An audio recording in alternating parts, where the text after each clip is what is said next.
Bonjour à tous et bienvenue sur ma chaîne Vali, raconte-moi une histoire.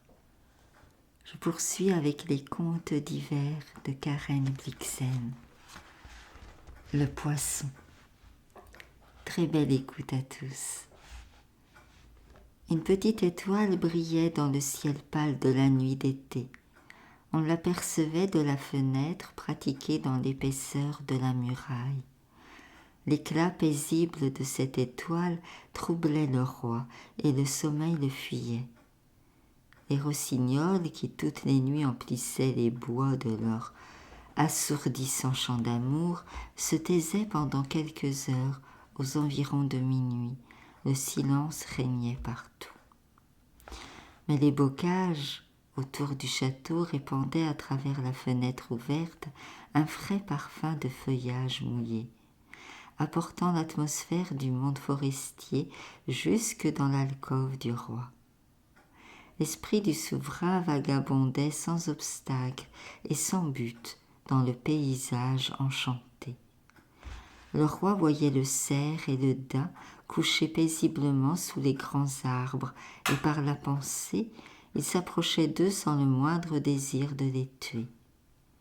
Peut-être la biche blanche était-elle en train de paître là-bas, cette biche qui n'en était pas une, mais une jeune fille sous l'aspect d'une biche dont les sabots étaient d'or. Plus loin, au tréfonds du bois, le dragon dormait. Son affreux cou écailleux replié sous ses ailes, sa puissante queue remuait mollement sur l'herbe. Le roi éprouvait une émotion, une agitation singulière. Il était triste, et pourtant il se sentait plus fort que jamais. On eût dit que sa force pesait sur lui, l'écrasant de son poids. Il pensait à bien des choses, et se rappelait par exemple que 10 ans plus tôt, âgé de 17 ans, il avait rencontré le juif errant dans la ville de Ribes. Le père Anders, son confesseur, lui avait appris que le vieux proscrit d'il y avait 1200 ans était venu à Ribes, et il l'avait envoyé chercher. Et quand Ahasverus, tout tordu, le visage couleur de terre et vêtu de son cafetan noir, tomba la face contre terre à ses pieds, la terrible colère qui s'était élevée dans son cœur contre cet homme qui avait trahi le Seigneur s'évanouit. Il resta debout à le regarder avec étonnement. « Est-ce toi le savetier de Jérusalem ?» lui demanda-t-il. « Oui, » répondit le juif, en poussant un profond soupir. « Il fut un temps où j'étais savetier à Jérusalem, la grande ville. Je faisais des souliers et des sandales pour les riches bourgeois et aussi pour les Romains. Un jour, j'ai fait une paire de pantoufles pour la femme de Ponce Pilate, le gouverneur. Elles étaient entièrement couvertes de chrysoprases et de roses. » Ce soir, le roi pensa de nouveau à l'infinie solitude du juif errant, aussi nettement que jadis à Ribes, et comme si le temps était resté immobile depuis lors. Mais les choses avaient changé et avaient pris un sens différent pour lui. Elles étaient devenues plus réelles.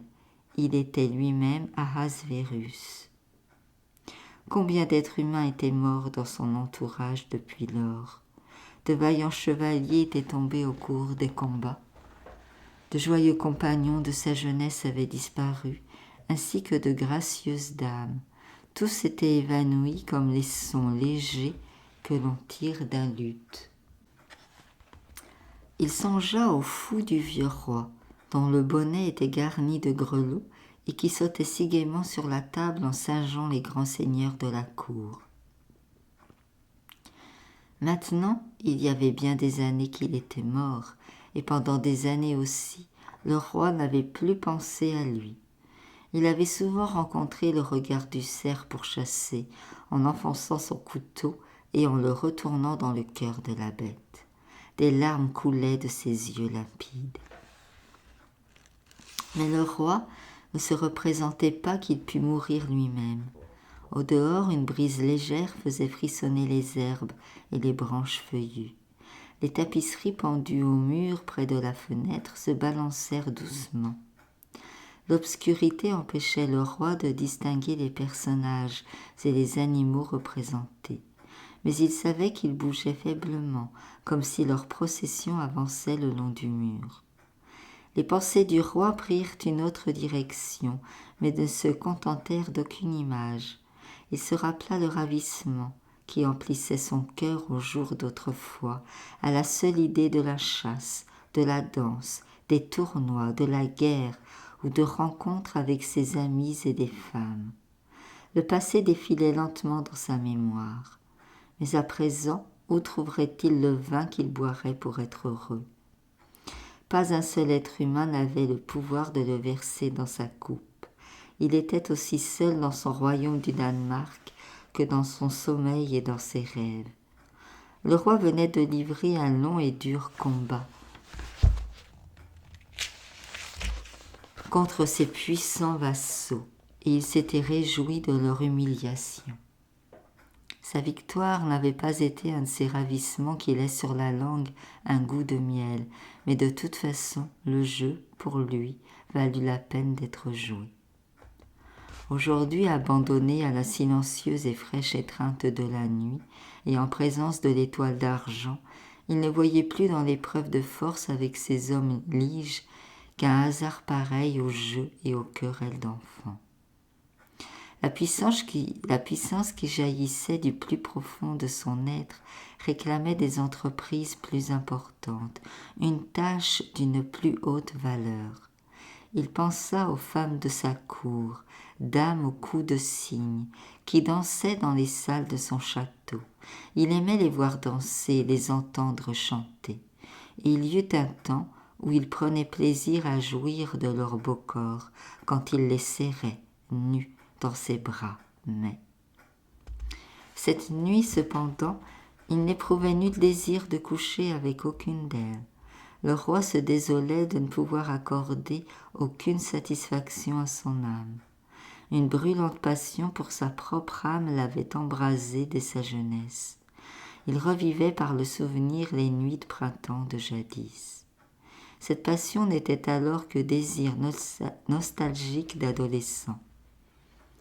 Maintenant que le roi connaissait le monde, c'était une cruelle souffrance qui le submergeait. Il n'avait pas un ami sur cette terre. Tous les autres hommes, ses paysans, ses barons, ses soldats, les savants de son royaume, avaient le privilège de trouver leurs égaux en qui ils pouvaient avoir confiance et avec lesquels ils pouvaient partager leur joie. Mais qui donc égayerait l'âme d'un roi ? La méditation du roi se porta alors vers Dieu. Sans doute, le Seigneur était-il aussi seul que lui, le roi, plus seul peut-être puisqu'il était un plus grand monarque. Il regarda encore l'étoile lointaine et pure comme un diamant et soupira. Ave stella maris Dei mater alma. De toutes les femmes qui avaient vécu sur cette terre, la Vierge seule était capable de connaître et d'apprécier le cœur du roi et d'accepter gracieusement son adoration. Ce vieux juif, songeait le roi, a dû connaître la Vierge. Peut-être aurait-il su me la décrire si je l'avais questionnée. Si j'étais né 12 siècles plus tôt, j'aurais peut-être moi aussi voyagé en Terre Sainte et vu Marie de mes propres yeux. Le jeune roi du Danemark aurait-il été un rival du roi des cieux ? Non, non, Seigneur, murmura le roi, j'aurais seulement porté son gant sur mon aume, j'aurais seulement abaissé ma lance, chevauché sur mon grand cheval gris carapassonné, à côté de son âne sur la route d'Égypte. Tu aurais souri toi-même à ma vue. Oh, qu'est donc parfaite la compréhension entre le Seigneur et moi, se disait le roi, que notre accord serait doux et magnifique, si nous étions seuls sur la terre, sans être humains, pour s'interposer entre nous par leur vanité, leur ambition, leur envie. Ô Seigneur, pensa le roi, il est temps que je me détourne d'eux, que je rejette tout ce qui fait obstacle au bonheur de mon âme. Je ne veux plus songer qu'à ce bonheur. Je veux sauver mon âme et la voir se réjouir encore. » À ce moment-là, le roi crut entendre un tintement de cloche dans la nuit d'été. Personne, à part lui, ne pouvait l'entendre. Les ondes sonores l'enfermaient comme les vagues enferment un homme qui se noie. Il se mit à genoux dans son lit et leva la tête. Alors il sut, il comprit. Il s'aperçut que sa solitude était sa force, car à lui seul, il était le monde entier. La cloche ne résonna plus. Longtemps après qu'elle eut cessé de tinter, le roi, qui était resté tout tranquille, les mains jointes sur sa poitrine, remarqua à la pâleur du ciel que l'aube était proche. L'étoile qu'il avait contemplée atteignait le haut de l'embrasure. Un souffle froid parcourut le monde et le roi tira le couvre-pied de soie jusqu'à son menton. La rosée tombait. On percevait les premiers gazouillements du bruant jaune à la cime d'un arbre. Bientôt, les autres oiseaux l'imiteraient et un peu plus tard, le coucou chanterait dans les bois. Le roi s'endormit. Dans la matinée, quand son valet vint le réveiller et l'habiller, il pleuvait. En ouvrant les yeux, il pensa à Granz, le vieil esclave Wendé de son père. Peut-être avait-il rêvé de lui pendant son léger sommeil à la fin de la nuit, et son rêve avait sans doute été influencé par le bruit de la pluie, car ses oreilles percevaient encore le murmure des vagues roulant sur les galets. Le père de ce vieil esclave était venu, tout enfant, de l'île de Rügen. Le grand évêque Absalon l'avait amené au Danemark. Pendant sa vie entière, l'esclave n'avait vu personne de sa tribu. Il était aussi vieux que la mer Salée, car pour les Wendes, se disait le roi, les années ne comptent pas comme pour les chrétiens. Ils vivent éternellement. Autrefois, quand le roi n'était qu'un gamin, l'esclave avait été son meilleur ami. Ils avaient passé ensemble bien des jours sur la grève, et le Wendé lui avait appris à placer des filets et à harponner les anguilles à la lumière d'une torche. Depuis longtemps, ils ne s'étaient plus rencontrés. Le roi savait cependant que le vieil ermite était toujours de ce monde et habitait une cabane au bord de la mer. Il prit la résolution de monter à cheval le jour même pour revoir le vieux Granzé. Le début de la vie du roi avait été marqué par son influence. Il convenait de lui refaire une visite. L'esclave Wendé connaissait bien des choses ignorées par les sujets danois du roi. Le souverain restait sous l'impression de ses réflexions nocturnes. Il se sentait fort et calme, sans inquiétude. Cependant, une fois bien réveillé, il ne s'attarda plus à rêver. Il en avait fini avec les spéculations de l'esprit et savait quel chemin prendre. Il était lui-même le chemin, la vérité, la vie. Il ordonna à son valet de lui mettre sur les épaules son riche manteau bleu, aux larges plis, dans l'étoffe duquel on avait tissé des feuilles et des oiseaux multicolores. Mais pendant que son page se penchait sur ses éperons, on vint dire au roi que le prêtre Søren Pedersen était arrivé à Paris, de Paris. Søren Pedersen appartenait à la famille des Hvid, un clan puissant qui comptait parmi ses membres quelques-uns des plus audacieux adversaires du roi. Mais le roi et Søren avaient appris leurs lettres ensemble, au temps où ils étaient de petits garçons. Søren avait une tête de moins que l'enfant royal. Mais il le valait pour le tir à l'arc, l'équitation, la fauconnerie, et il était un élève zélé, à l'esprit vif. Sa loyauté envers ses amis ne pouvait être mise en doute, et il n'avait peur de rien. Depuis 5 ans, il vivait à Paris, où il faisait ses études, et de temps à autre on informait le roi de ses progrès et de ses brillantes perspectives d'avenir. Seul franchit le seuil, vêtu moitié comme un clerc, moitié comme un cavalier, de ses habits noirs de voyageur. Il plia un genou devant le roi, qui le releva aussitôt et l'embrassa sur les 2 joues. Son Pedersen était un jeune prêtre élégant, au regard franc aux mains blanches. Ses vêtements lui allaient bien. Sa bouche petite, aux lèvres rouges et fraîches, souriait gaiement. Il avait une voix mélodieuse et parlait à la vieille manière danoise, sans artifice, sauf qu'il introduisait par-ci par-là un mot français dans ses discours. Il commença par féliciter le roi au sujet de l'embellissement des églises au Danemark et lui transmit les salutations de grands prélats parisiens. Il apportait au roi un cadeau de la part de Mathieu de Vendôme. C'était une relique insérée dans une croix d'or ciselée. Cette croix ne serait remise au roi que plus tard, en présence des dignitaires de l'Église du Danemark. Pendant la conversation du roi et du prêtre, le premier secrétaire du roi lui remit une liste des seigneurs et des hommes d'Église qui attendaient d'être reçus par leur souverain. Le roi parcourut le papier des yeux. Ces hommes qui demandaient audience étaient ceux qui avaient troublé la paix de son âme et qui s'étaient dressés contre l'autorité du roi de Danemark. Pourquoi le leur avait-il permis ? Une légère inquiétude s'empara de lui, comme s'il eût autorisé un grossier écuyer à chevaucher un noble cheval. L'espace d'un instant, il s'abandonna à ses pensées. La liste citait une série des chefs les plus fiers du Danemark. Mais peu importait, il fallait courber ses têtes, il fallait qu'elles tombent. Le roi tendit la feuille au secrétaire et lui enjoignit d'annoncer qu'il ne verrait personne ce jour-là.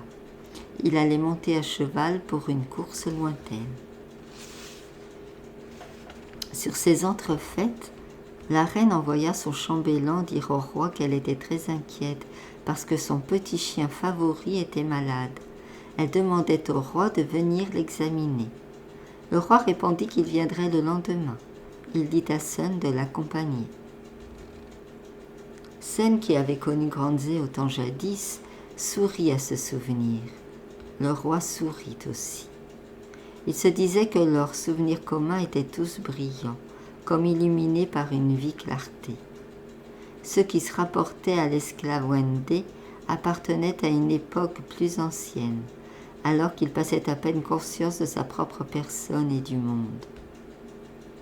Ils émergeaient vaguement de l'obscurité du passé et sentaient le varech et les moules. Le sourire ne disparut pas de son visage, tandis qu'il laissait libre cours à ses pensées. Que ferait-il s'il devait faire mourir l'un de ces deux-là ? Serait-ce le vieux crâne noir et osseux qui tomberait, ou bien cette jeune et charmante tête gracieuse tonsurée ? Il demanda à Sun s'il devait faire venir pour lui un cheval éprouvé. Sun répondit qu'il se risquerait à monter n'importe quel cheval des écuries du roi, mais qu'il amenait à Helsingør ses propres bêtes, bien reposées. Il n'était pas venu directement de France, car il avait passé par le Jutland pour voir sa famille. Le roi fronça le sourcil, puis il sourit de nouveau. Et peu après, les 2 cavaliers traversaient la cour du château et franchissaient la poterne. La sentinelle postée sur la muraille sonna du corps. 3 des palefreniers du roi, le serviteur de Sun et un gardien du chenil bavardaient derrière eux. Le roi avait permis à Blanc-Zélor, son chien de chasse favori, de courir à côté de ses étriers. Ils chevauchèrent dans la forêt.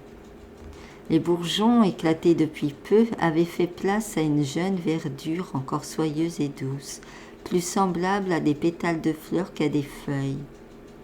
Dans ces bois ravissants, les branches légères se balançaient comme des algues dans les eaux profondes. Sous les arbres régnait une lumière translucide et la forêt était embaumée par le parfum balsamique des fleurs et du feuillage nouveau. Les oiseaux chantaient de tous côtés sous la bruine. La colombe roucoulait dans les hautes branches au passage des voyageurs. Un renard croisait la route tout juste devant eux. Il s'arrêta une seconde et les fixa du regard. Sa queue balaya le sol, puis il s'enfuit. Petite flamme rouge qui s'éteignit dans les fougères mouillées. Le roi interrogeait Sun sur la vie à Paris, et Sun lui répondait gaiement avec une entière liberté. Il disait « Peut-être la splendeur de l'université n'est-elle pas égale à celle d'il y a une centaine d'années.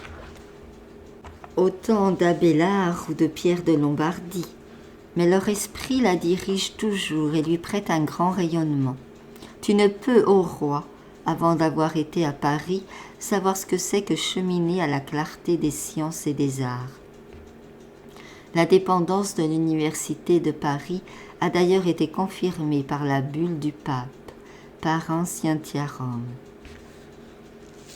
Puis Sun parla du roi de France et de sa cour. Le roi Philippe était un chasseur célèbre. Sun lui-même, accompagné d'un de ses amis, un noble jeune prêtre anglais, avait été au château du roi à Saint-Germain pour assister à une chasse à courre.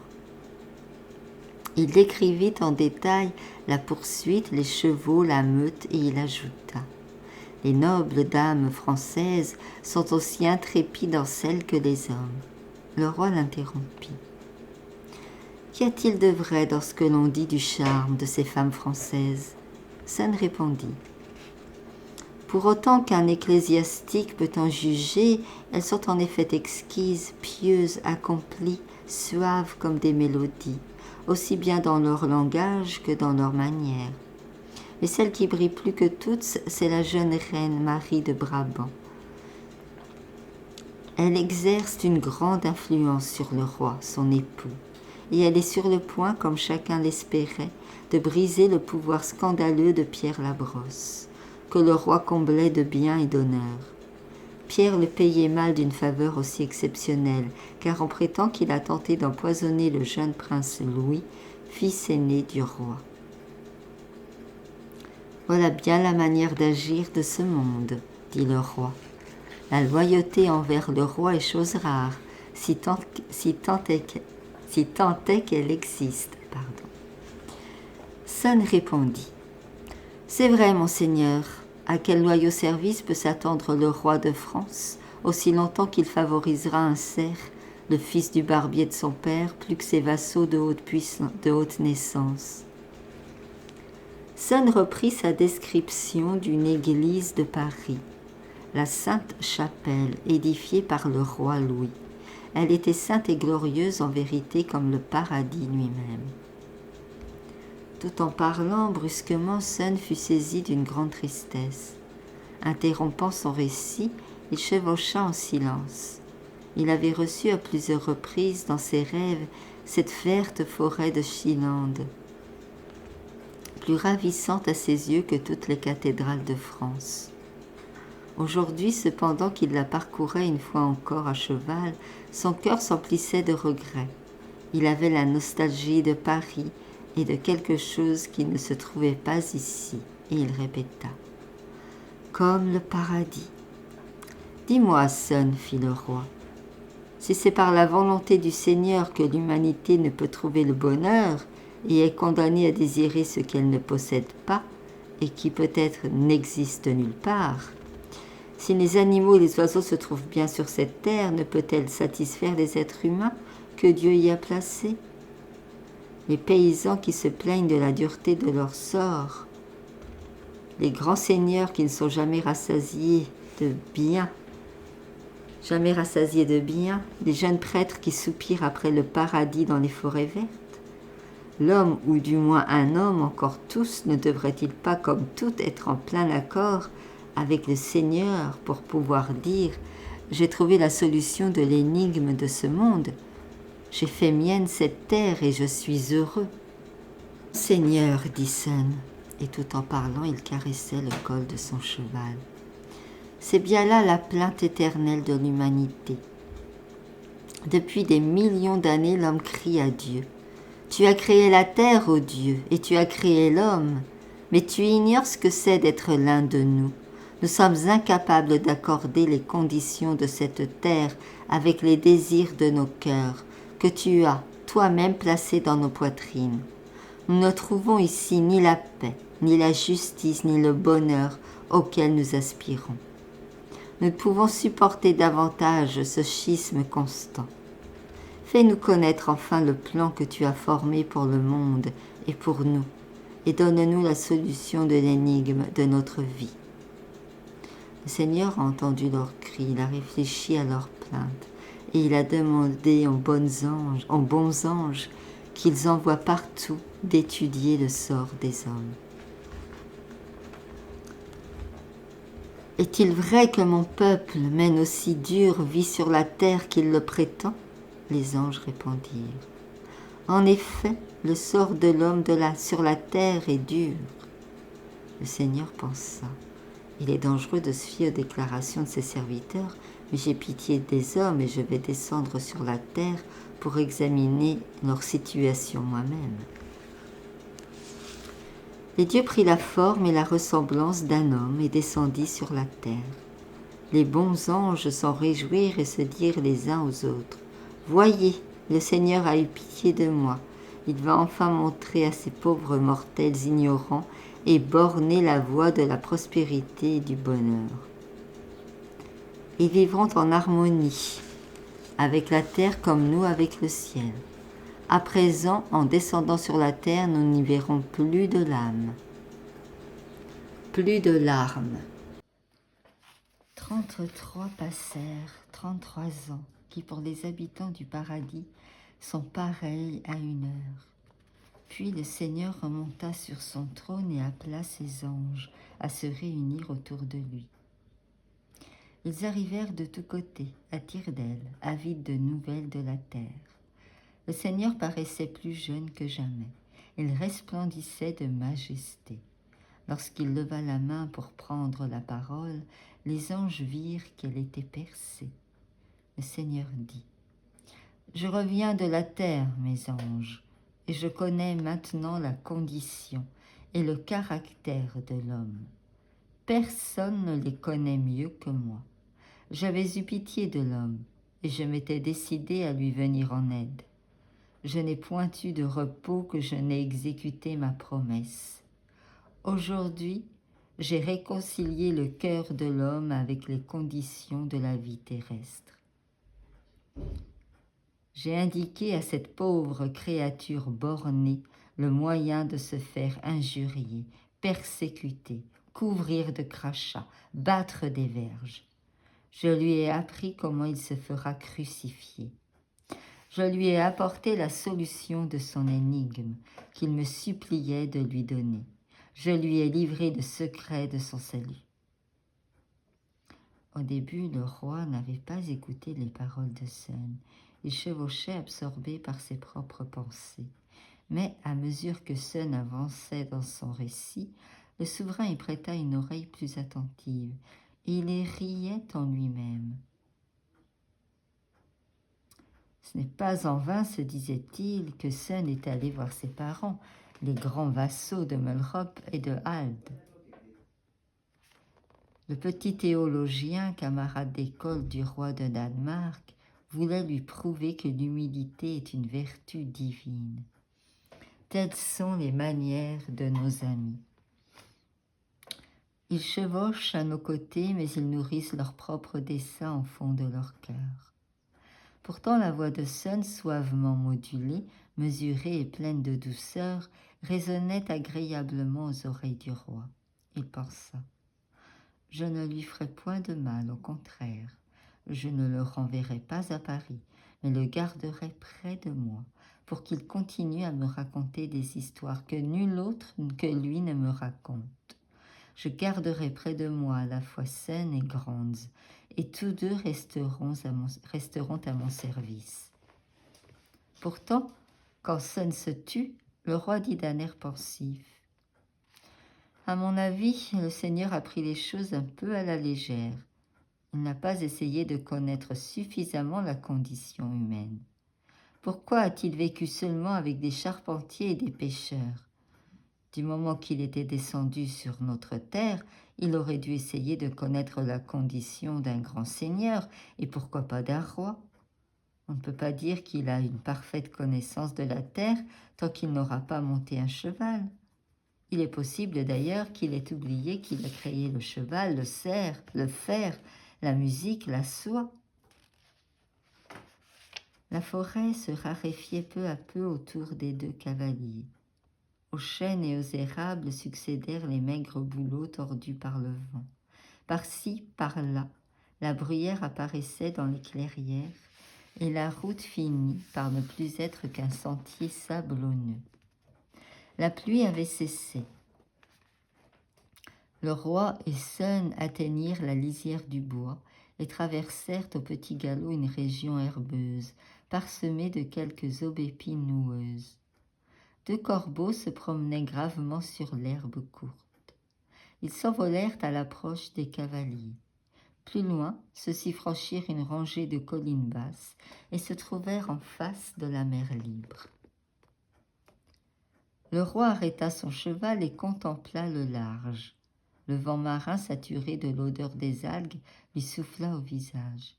Il aspira profondément, surpris de n'être pas revenu en ces lieux depuis si longtemps.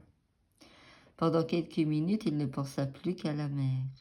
La journée était brumeuse, mais une lueur vague et indistincte et le murmure incessant du ressac emplissait le monde comme s'il eût été une cloche de verre. Un bruissement profond montait des profondeurs de la mer, étrangement irréel. Un vent violent avait soufflé 3 ou 4 jours auparavant. Le roi perçut tout près de lui le léger babillage que font les vagues qui s'écroulent sur les galets et le sable du rivage. C'était ce bruit-là qu'il avait entendu en rêve. La mer et le ciel se confondaient à l'horizon dans une sorte de jeu instable et décevant. Vers l'ouest, les flots couleur de plomb étaient plus sombres que le ciel. Vers l'est, plus clairs que l'air. Ils avaient la teinte nacrée d'un miroir lumineux. Mais au nord, on ne distinguait plus aucune ligne de démarcation entre la mer et le ciel. Mer et ciel se rejoignaient dans l'espace insondable. Au loin, un rayon de soleil perça les nuages aveugles et sans forme, et en atteignant la mer, la fit briller comme de l'argent. À mi-chemin de l'horizon, un vol de cygnes sauvages, tel un récif couleur de perles, marquait d'une ligne blanche le pâle champ visuel.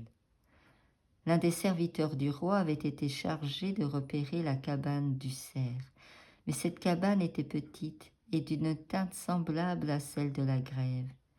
L'homme l'aperçut cependant grâce à la faible colonne de fumée bleue qui s'élevait au-dessus du toit conique. Près de la cabane, les cavaliers, en descendant des dunes, aperçurent son propriétaire dans la barque courte, large et noire. Grande de l'eau jusqu'aux genoux, s'avançait vers le rivage, traînant derrière lui un lourd fardeau. En voyant venir les cavaliers, le vieux cerf s'arrêta et abrita ses yeux de la main pour mieux voir. Puis il s'occupa de nouveau de son butin. Il avait relevé son habit de peau de chèvre jusqu'à la taille. Et les deux jeunes gens ne purent s'empêcher de rire en le voyant.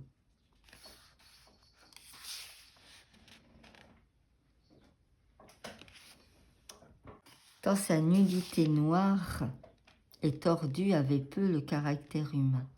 Il pataugea jusqu'à la rive sur ses pieds plats et se secoua comme un chien mouillé, souffla et déposa sur le sable le gros poisson qu'il traînait.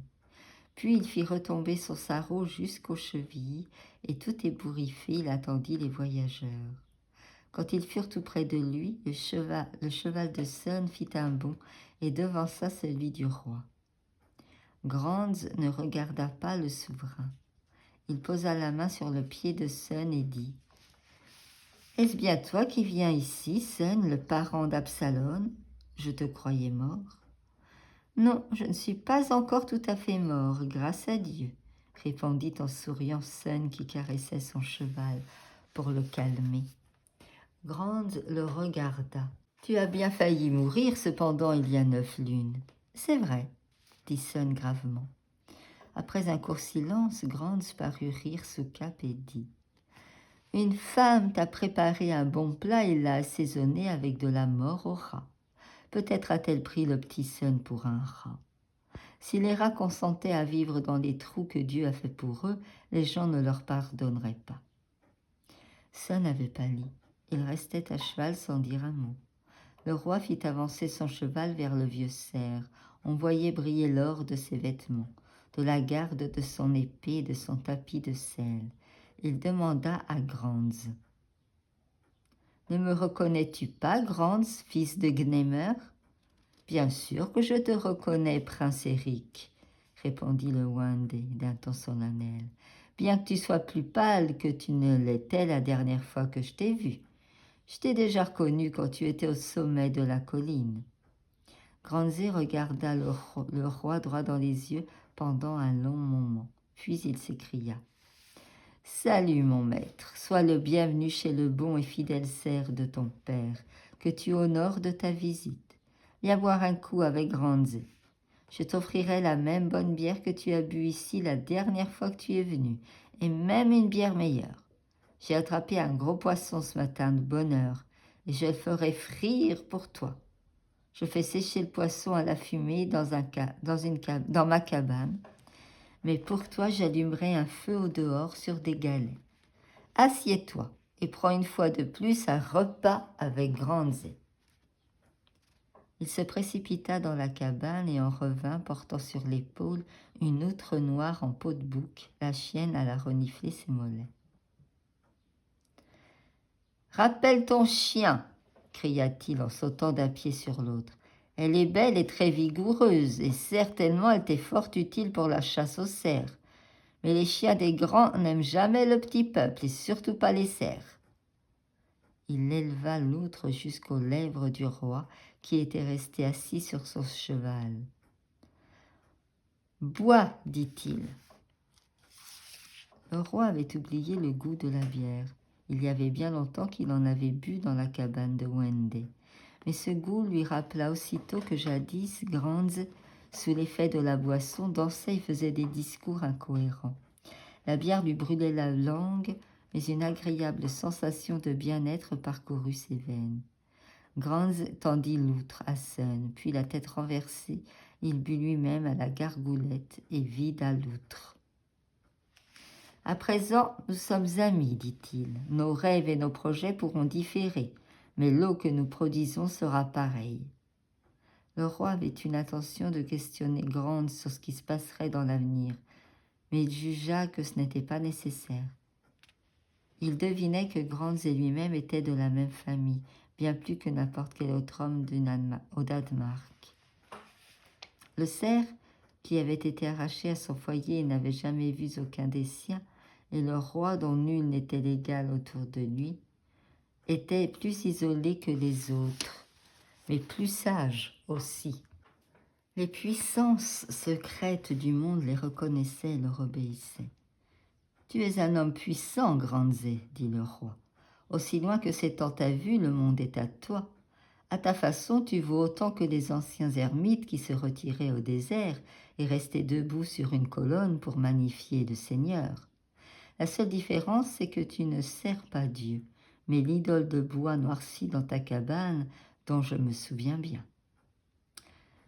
Non, dit vivement Granzé, et il chercha du regard l'appui de Sun. Granzé a été baptisé. Granzé a reçu une instruction chrétienne et n'a rien oublié. Je connais celle qui a donné naissance à un enfant tout en restant vierge, pareil à la vitre de ta fenêtre que traversent les rayons du soleil, mais qu'il ne brise pas. Je sais aussi l'histoire de l'homme avalé, puis vomi par le poisson. Tu vois que j'ai raison, cria-t-il en se signant précieusement. Sun dit en latin. Broyer un seau dans un mortier avec des grains de blé. Sa sottise n'en disparaîtra pas pour autant. Sun descendit de cheval et tint les étriers pour le roi. La suite du roi sauta également à terre et emmena les chevaux. tandis que le valet étendait un manteau sur une pierre pour que le souverain puisse s'asseoir. Grandsé apporta un brasero plein de charbon et une longue broche. Il s'installa à croupeton sur le sable et fit du feu avec beaucoup d'adresse, tout en surveillant ses hôtes du coin de l'œil, à travers la fumée.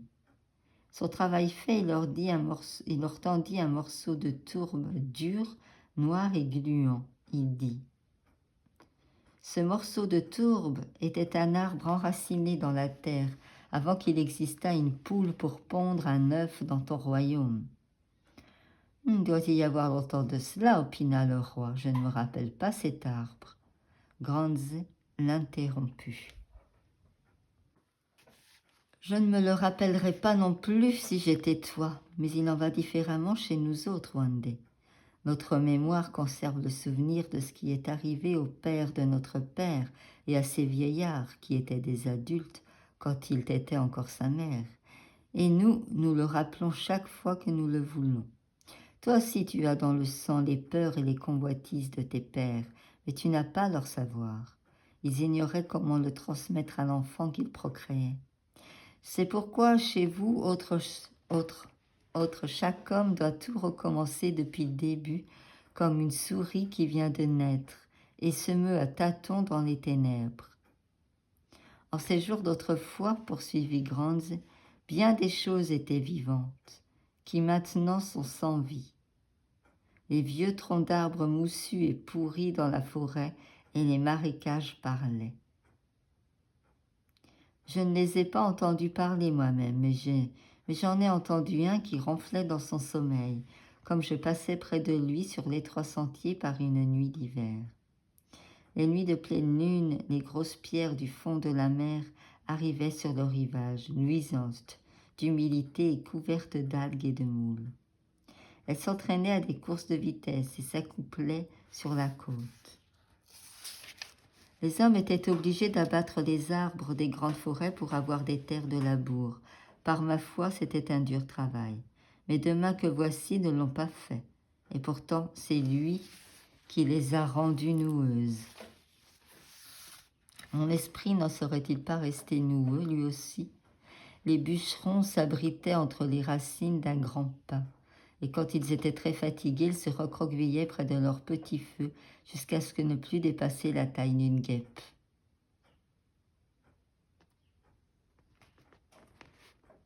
Alors est venue la tempête. Elle s'installa à la cime du pin et chanta. Chant de neige, chant de pierre, terre dévastée, grosse vague mouvante. Le monde est très vaste, il n'a pas de fin. Le chant descendit le long du tronc de l'arbre et ce chant était une plainte. Je suis lasse de cette perpétuelle fuite, rassasiée par les distances que je parcours. Je n'en puis plus d'errer sans cesse. Quand donc aurais-je terminé ma course ? Et soudain, la tempête elle-même glissa entre les branches, avança la tête et hurla. « Ah, petit bonhomme, qui n'êtes que des rats, des poux, mon souffle pourrait vous envoyer par-delà l'océan glacé. Où seriez-vous alors ?» Et la tempête leur lança au visage de la fumée et des cendres, puis s'enfuit comme elle était venue. Le roi restait assis, le manteau appuyé sur sa main, et regardait les flots. Il avait ôté son chapeau et ses longs cheveux châtains retombaient sur son lourd collier d'or. À droite et à gauche du souverain, le rivage s'étendait tout blanc, parsemé de coquillages. Ici rien ne poussait plus. La terre avait renoncé à vivre et à procréer. Une noble désolation régnait sur la nudité de ces lieux, à la fois commencement et fin du monde. Le roi pensait aux vaisseaux qui depuis des siècles avaient fait voile vers le large en quittant la côte danoise. Ils avaient largué de fortes voiles.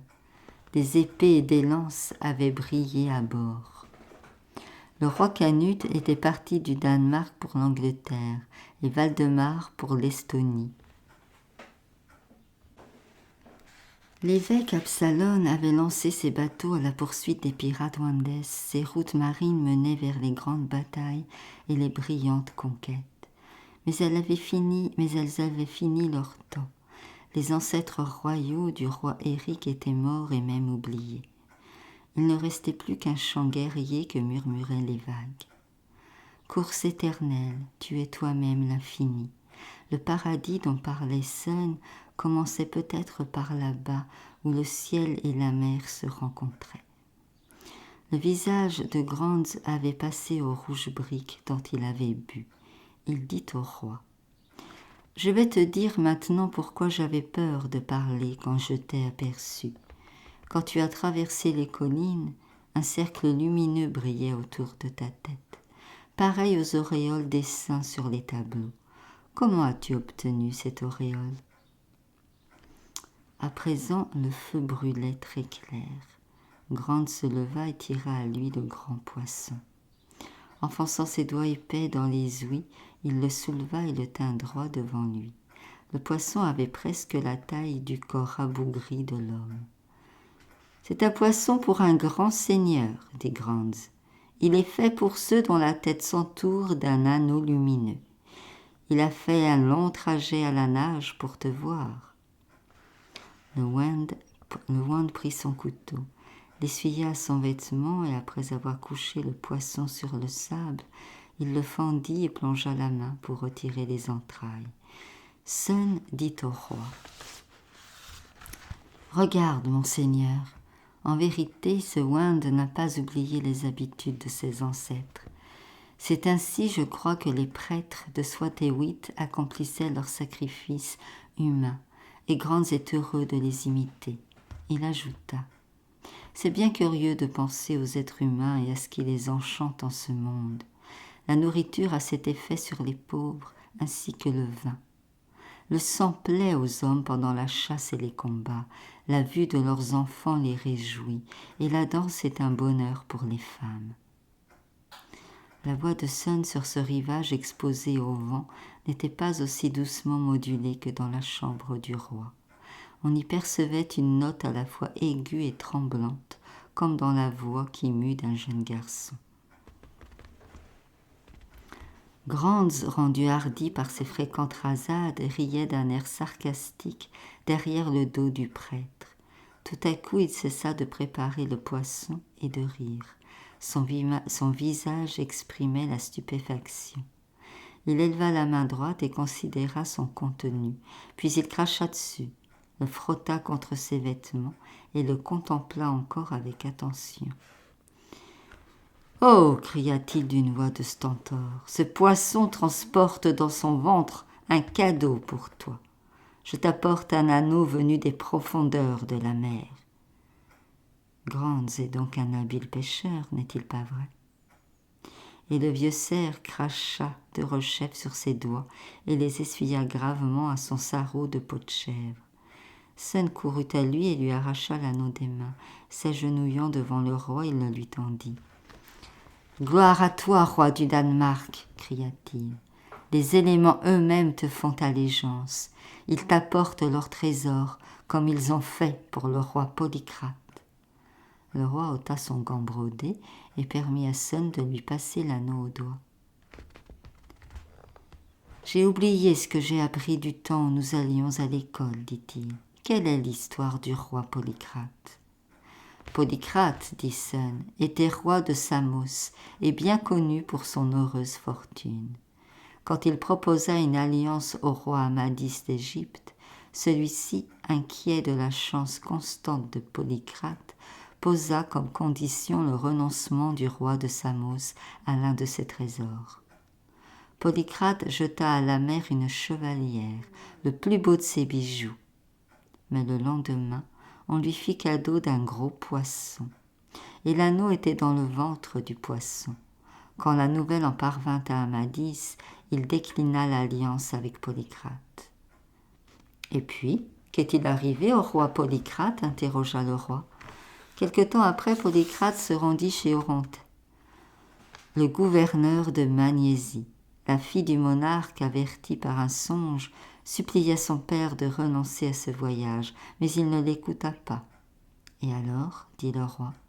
Sun répondit. « Le roi fut assassiné par Amagnésie. »« Mais moi, » reprit le roi après quelques minutes de réflexion. Je n'ai pas cherché à satisfaire le destin et à faire échec à ma chance en jetant mes trésors dans la mer. Non, dit Sun en souriant. Ton anneau est en vérité un don gratuit du sort lui-même. La mer te l'a apporté de son plein gré. Les historiens futurs déclareront que ce qui t'est arrivé est plus remarquable encore que l'histoire de Polycrate. En ce cas, dis-moi au nom de la camaraderie de notre jeunesse, quel sens donnes-tu à mon histoire ? Monseigneur, dit Sun d'un air grave, je sais que la signification des événements dépend de l'état d'esprit de ceux auxquels ils arrivent, et aucune aventure extérieure n'est la même pour deux hommes. Tu es mon roi et mon souverain, mais tu n'es pas mon pénitent, et je ne connais pas ton état d'esprit. Le roi garda le silence pendant longtemps, puis il dit « Lorsque Granz a trouvé l'anneau et a poussé une exclamation de surprise, il a dit « Je pensais au roi Canute de Danemark. Toi qui n'oublies jamais un récit, ô Sun, tu dois te rappeler que la mer n'a pas obéi au roi Canute quand il lui en a donné l'ordre. »« Oui, je connais cette histoire, monseigneur, fit Sun. Le roi Canute était un des grands monarques du Danemark et lui-même provoqua cet incident pour faire honte à ses flatteurs. Jamais il n'a été plus grand qu'à cette heure-là. Il fit placer son siège sur les flots et leur ordonna de se retirer. Mais les vagues de la mer continuèrent à se lever et à s'abaisser comme auparavant. « C'est vrai, dit le roi, mais si les flots lui avaient obéi, Sun, s'ils lui avaient obéi. » Il y eut un long silence, puis le roi s'écria en levant la main. « La pierre de cet anneau est bleue, bleue comme la mer. » Et il tendit ses doigts à Sun pour lui faire voir l'anneau. Sun prit respectueusement la main du roi, puis se tut, perdu dans la contemplation de l'anneau. Le roi finit par lui demander « Que regardes-tu donc ?» Sun lâcha la main du roi et sa main à lui retomba aussi. « Par le Dieu vivant, monseigneur, dit-il d'une voix basse mais nette. Voici une bien étrange coïncidence. J'ose à peine vous en parler. La dernière fois que j'ai vu une bague semblable à celle-ci, c'était au doigt de ma parente, l'épouse de votre grand connétable Stig Andersen. »« À son doigt ?» interrogea le roi. « Oui, dit Sun, par la sainte croix, à l'annulaire de sa main droite. Comment s'appelle-t-elle ? » ?»« Ingeborg. »« Peux-tu expliquer pourquoi la bague était à son doigt ? » ?»« Non, je n'en sais rien. J'étais avec le mari de la dame à Molrap, dans la région de Mol, il n'y a pas plus d'une semaine en venant de France. Nous faisions voile ensemble vers la petite île de Helm, non loin de la côte qui appartient au connétable. C'était par une journée claire et ensoleillée. La mer était bleue, et Madame Ingeborg trempait sa main dans l'eau. Ses doigts étaient délicats, trop fins pour la bague. Je lui dis de prendre garde de ne pas la perdre dans la mer, et j'ajoutai qu'elle ne trouverait plus l'appareil. Le roi contemplait la bague et sourit. « Le poisson de Granz a donc traversé la mer depuis notre pays de Mol jusqu'ici, dit-il, et il poursuivit. J'ai beaucoup entendu parler de la beauté de ta parente, mais je ne l'ai jamais vue. Est-elle vraiment si belle ? » « Oh oui, elle est très belle, répondit Sun. Le roi voyait par la pensée le charmant tableau, la barque voguant sur les flots bleus par l'effet d'une brise légère, le jeune prêtre vêtu de noir et la jolie dame en robe de soie brodée d'or. Ses doigts blancs jouaient dans les petites vagues qui ridaient la surface de l'eau. Au-dessous nageait un gros poisson dans l'ombre bleue et sombre de la quille. Tout à coup, il dit « Pourquoi as-tu dit à ta parente qu'elle ne retrouverait plus une bague pareille à celle qu'il glissait de ses doigts ?» Sun se mit à rire. « Monseigneur, dit-il, je connais ma cousine depuis son enfance. Je lui ai appris à jouer du luth et aux échecs, et nous avons bien souvent plaisanté ensemble. Ce jour-là, je lui ai dit par plaisanterie qu'elle devait prendre bien garde à sa bague, car elle ne retrouverait pas une autre pierre aussi bleue que ses yeux. » Le roi dit « Madame Ingeborg est une fort gracieuse et courtoise dame de m'envoyer son anneau par ce poisson. Je porterai cette bague jusqu'à ce que je puisse la lui rendre. C'est bien curieux, dit-il encore, lorsque de belles dames portent des bijoux, ceux-ci s'harmonisent avec telle ou telle partie du visage ou du corps qu'ils doivent parer. Les perles ne sont plus qu'une partie de leur belle gorge, les rubis et les grenats ont la couleur de leurs lèvres, de leurs ongles et de leurs bouts de sein. Et tu me dis que cette pierre bleue est semblable aux yeux de Madame Ingeborg. Grans était retourné à son feu, mais de là-bas, il avait écouté parler les autres et n'avait pas cessé de regarder le roi. Soudain, il s'écria. « Maintenant, le poisson a fendu les flots jusqu'ici et il a été pêché. Maintenant, il est frit et prêt à être servi. Il t'appartient de le manger. Ton repas est prêt. » Le roi Éric de Danemark, surnommé Glipping, fut assassiné dans la grange de Finrup en l'an 1286 par une bande de vassaux rebelles. Selon la tradition et les anciennes ballades, les assassins avaient à leur tête le premier connétable du roi, Stig Anderson Vid. Il tua Éric par vengeance, parce que le roi avait séduit Ingeborg, son épouse. Je vous remercie de m'avoir écouté. Si cela vous a plu, merci de liker, partager, commenter et de vous abonner. À très vite.